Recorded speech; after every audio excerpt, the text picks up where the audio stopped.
Hi, welcome or welcome back to Books and Bocadillos. My name is Maria Andrea, and typically on a Sunday night, I would do a week in review. But this is the last weekend of 2024, so I'm doing a year in review video today.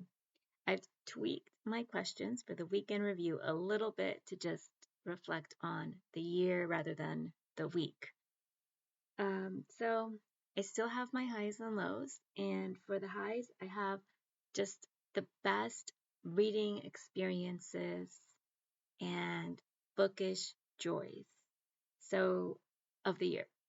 So my favorite reading experience of the year after year for the last couple of years, has been the Guadalupe Reinas event. So I always feel like it goes from December 12th through January 6th. So I start the year out strong because I get a lot of reading done because of this like marathon feeling of an event where you're just quickly trying to fulfill these prompts. So I always feel like it sets my year off to the right start with just a lot of like bookish adrenaline.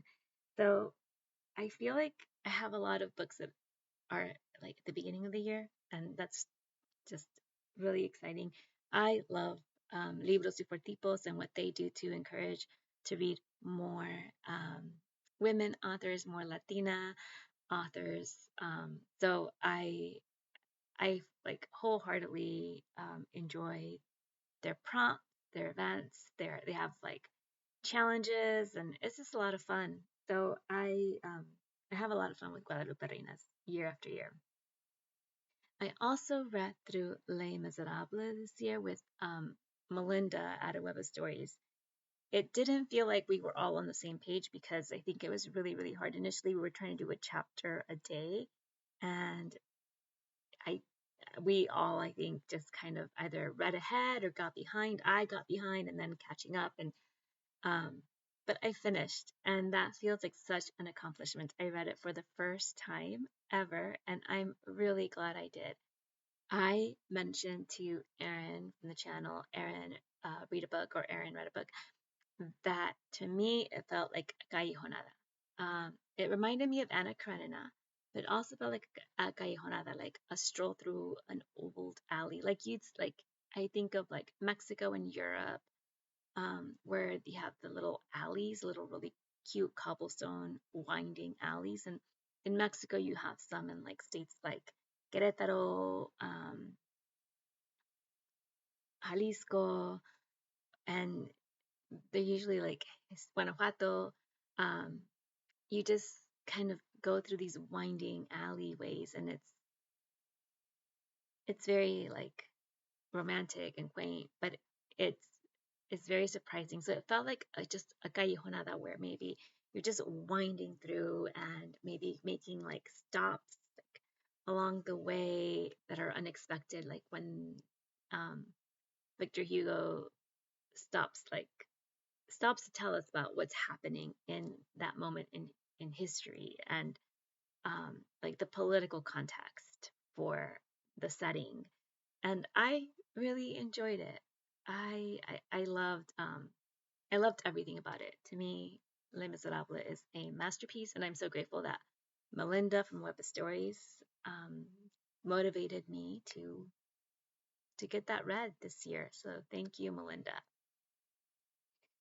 Other favorite things, I purchased these little Loteria poems at Brussels bookstore this year when I went to go visit my friend in Houston.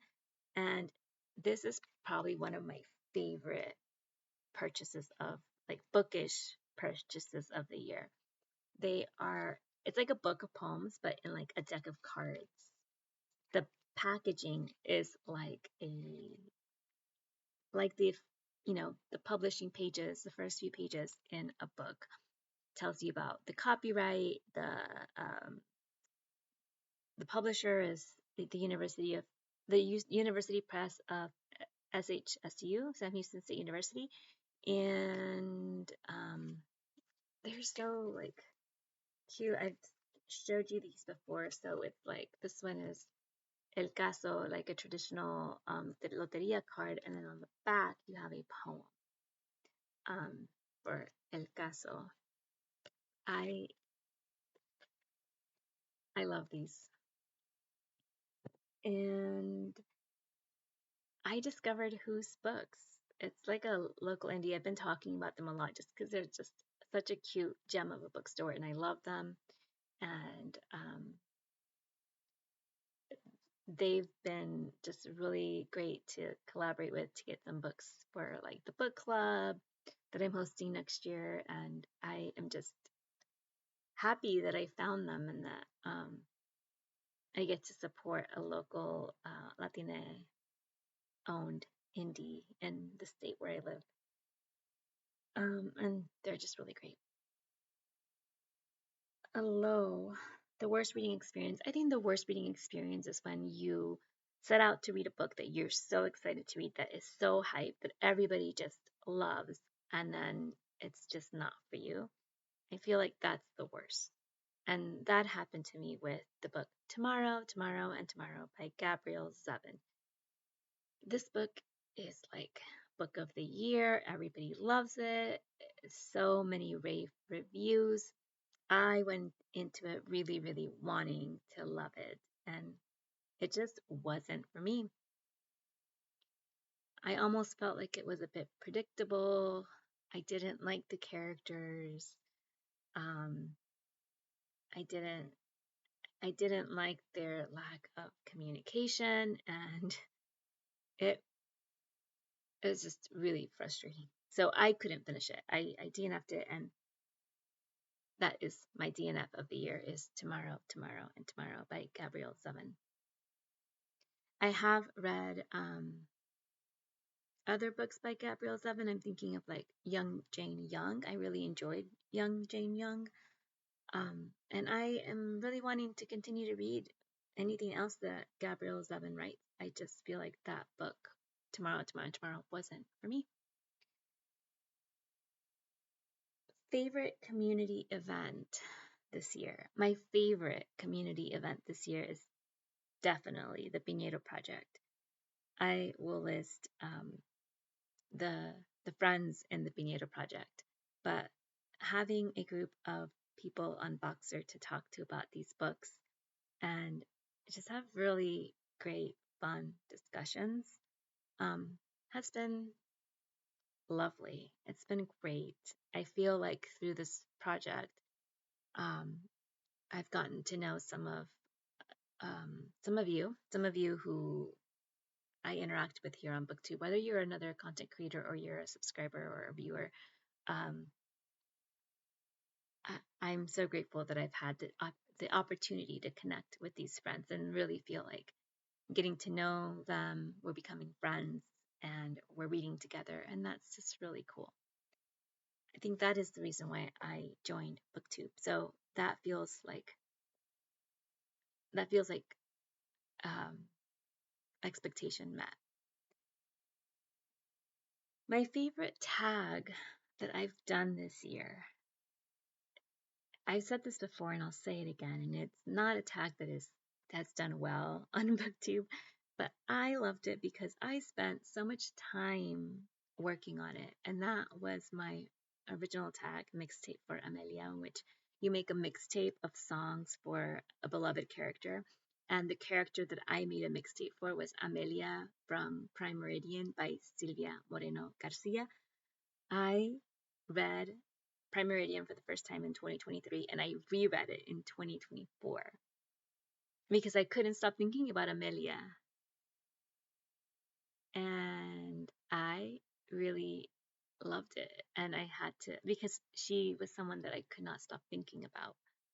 I had so much curiosity about her and what happened to her after the book ended. And so I had to make a mixtape for her because she was on my mind, and I was finding songs that spoke to the mood of the book and the mood of the character and her journey, her fears, her frustrations, her her emotions, and what I wanted for her. Like I wanted to give her a song to to wish her well, to inspire her, to comfort her on those during the bad times. So I made a mixtape for Amelia, and I enjoyed it. I really, really enjoyed it. And I have to say thank you to Sean Holt, because I tagged Sean Holt as just do the tag, and he did it. And so thank you so much for humoring me and for making this tag that you made for Blue Bear. And that was a highlight for sure. Total books read so far to date, 73. I still have 2 more days, and I'm about to finish Olive Kitteridge really soon. And I think I have a couple of other books that I might be able to like squeeze in before the end of the year. So right now it's 73. Maybe by the end of the year, by December 31st, it's gonna be 75. I'm hoping and guessing that I get at least 2 more books checked off, and I'll be at 75 for the year. Total of the Read What You Own. So I stopped posting about Read What You Own because I felt embarrassed. I felt embarrassed and behind because I had some exceptions for myself. So it was my birthday month, and I ended up buying books with like cards, gift cards, and um, just treating myself for my birthday. I did some traveling this year, and I purchased books, and so I just felt bad because I was buying books, and I mean I was still trying to read what I owned, but I didn't do as great as I wanted to, and I just kind of I feel like it just fizzled out, and I kind of gave up on like sticking with it. The total amount of books that I read off of my shelf this year, 2024, was 17. I ended up borrowing a lot of books that I read for like buddy reads or events, and I did some like audiobook listening on Spotify and Audible and Everend. So some of those didn't count for the Read What You Own. They were borrowed or purchased. And yeah, I want to do better. So for 2024, my number was 17. I had wanted it to be 41, and it was 17. So I'm just going to hope that for 2025, it's 18. And we'll see how I do. I'm still going to try to read what I own and try to curb my spending. And I actually did pretty good in the sense that I didn't really ever, other than like being on holiday and like traveling and visiting like when I went to Powell's, that was like a bookish goal, and I really wanted to enjoy that.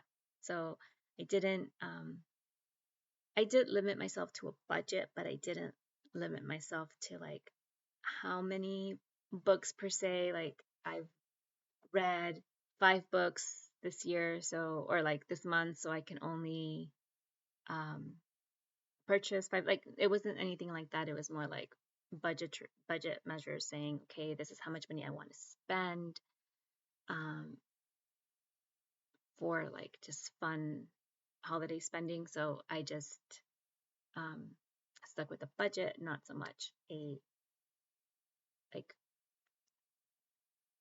per like X number of books read means X number of books eligible to buy rules. And DNF, I mentioned I DNF'd 1 book, and that was Tomorrow, Tomorrow, and Tomorrow by Gabrielle Zevin. How many 5-star books? I, so far to date, have 28 5-star books out of 73. 28 were 5 stars. I think that's a pretty good reading year. And I want to do a video where I do like a parade of 5-star books and then I tell you about my top 5. I didn't read 100. I read under 100 books. So I feel like the top 10 is a little bit much for me, but I'm hoping to do a top 5 in the next week after the new year, once I have finished my reading and can just, organize my thoughts on my 5 stars for the year. In my weekend reviews, I always talk about a bookish podcast most of the time. Every once in a while, a couple of times, I mention like just a podcast I listened to that I really enjoyed or really spoke to the moment. But for the podcast section of my review, I'm going to talk about my favorite bookish podcasts of 2024. I have The Stacks. I am a patron of The Stacks, so I really enjoy that one. I particularly enjoyed the episode that was an interview with Melissa Mogollon, the author of Oye. And I shared that particular interview episode on one of my weekend reviews where I talked about Oye. What should I read next? What should I read next always inspires my summer reading. So I always look forward to their summer reading guide. And that's how I kind of learned about just the buzziest of new releases. Borrowed by the Brooklyn Public Library, they have this section on banned books, and I re-listened to it this year, to the Borrowed series, and it's always a really great listening experience. The book review by the New York Times, they had those top 100 books of the century, and I thought that was really interesting. I did listen to a few of their interviews, and also the Book Riot podcast did some collab with the New York Times, and so I was listening to some of those episodes as well. So the Book Riot podcast. A Way with Words. I really have enjoyed A Way with Words, and I've mentioned them a couple of times in my weekend review videos. The Daily Poem by Goldberry Studio. I was listening to that religiously on a daily basis, and then in the fall I just kind of stopped, and I don't know why. Maybe it was political anxiety, I don't know, but I did notice a trend where I was like religiously listening to the Daily Poem, and then more or less after like summer transitioning into fall, I kind of lost that habit. Stars and Stars with Isa. I have loved this. This is produced by Futuro Media. I've mentioned this podcast on my weekend review videos. There's been some interviews that I've really enjoyed. Like there was that one interview that I shared on one of my weekend review videos about Isa's interview with Roxane Gay. I discovered Asia Monet because of this podcast, and also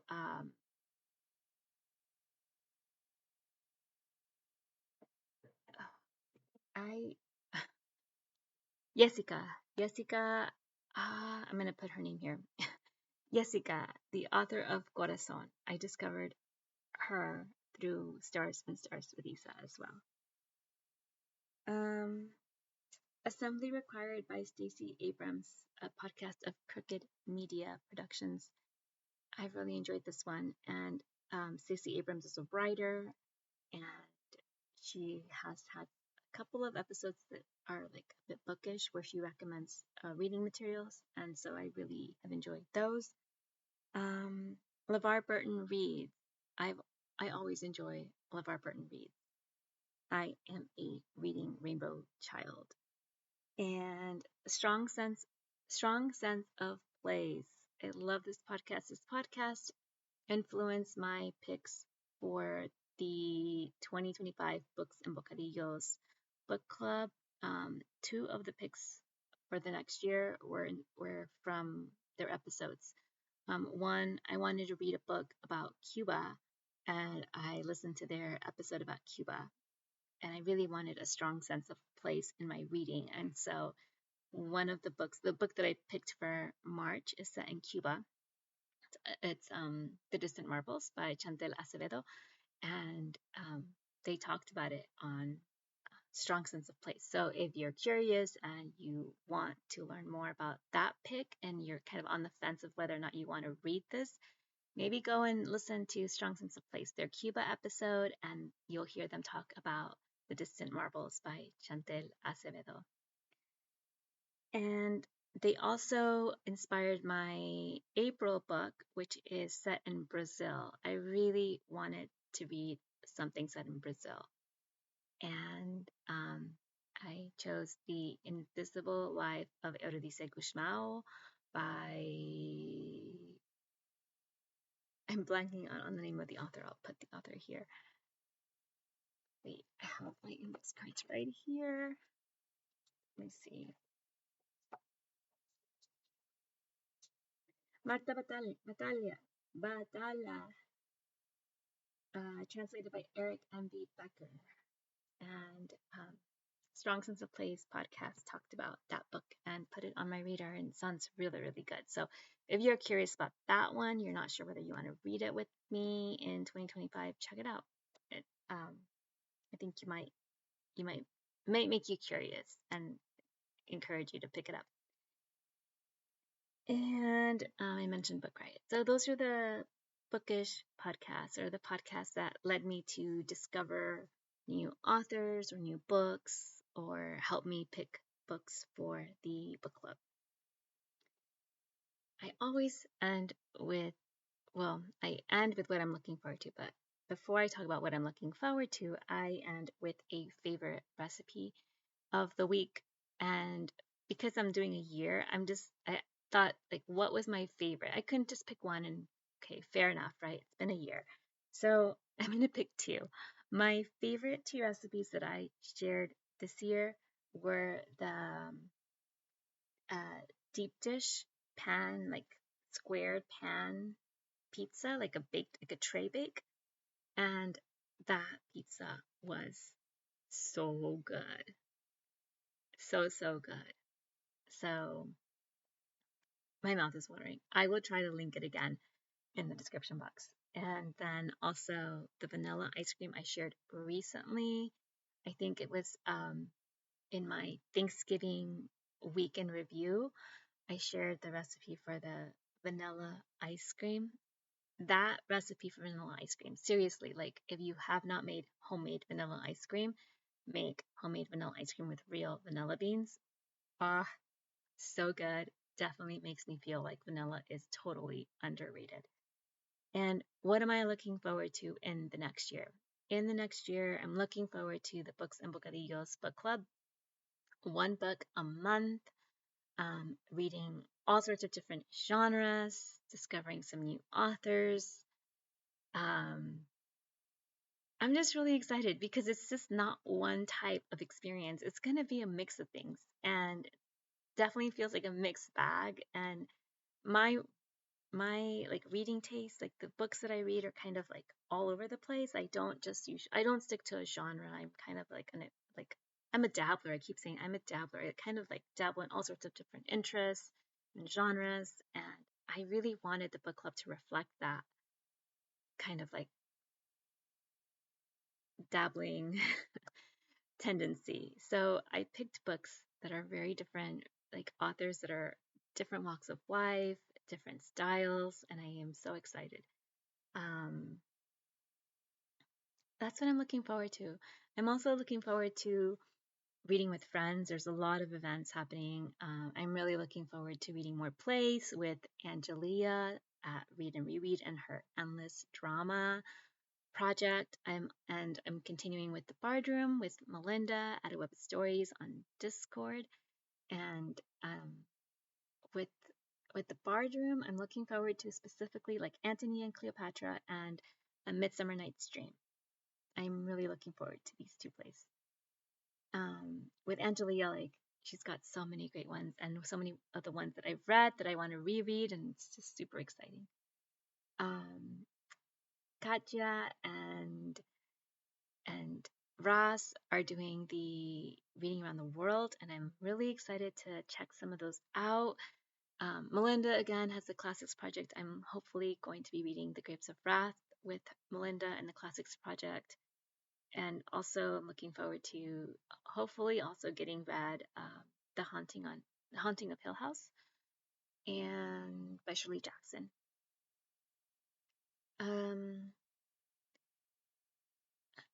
I'm looking forward to like just reading more in community and continuing the Piñeiro project, and being a completist on the works of Claudia Piñeiro.